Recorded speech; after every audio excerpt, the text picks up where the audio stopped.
ito nga guys, ang sinasabi ko sa inyo na mahigit 120 na guys, 120 tons na ang ating na sasalok ngayon. Ito mga itsura ng isda natin, no?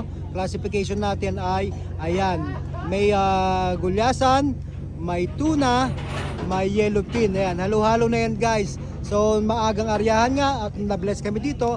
Malapit-lapit na rin po kami mapuno na guys ang aming barko. Kaya stay tuned lang mga kasimangisda at makikita nyo naman sa mga darating na mga araw na tayo ay nasa port na pag tayo ay nagpoposta ng ating mga bagong videos. Ito pa rin po ang inyong kasimangisda, the original, always the best. At tangkilikin po natin ang sariling atin guys. Ayan. Para makita nyo po ang pagmumukha ng inyong kasimangisda, nandito po ako. Ayan.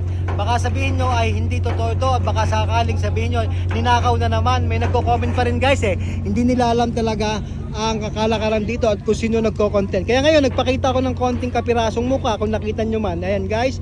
Kasi may nabasa akong comment ditong nakarang araw na tanggalin ko daw yung mukha ko kasi baka daw hindi akin yung video. Eh gago pala siya. Eh pinakita ko na nga mukha ko guys eh. Ayaw pang maniwala na video ko to. Kundangan tanga. Hi! Joke lang guys. Magandang umaga. Goodbye sa everyone. 120 tons na mahigit ang ating nasasalok guys. Thank you Lord for the blessings. Keep safe everyone. Original is always the best. Simangisda.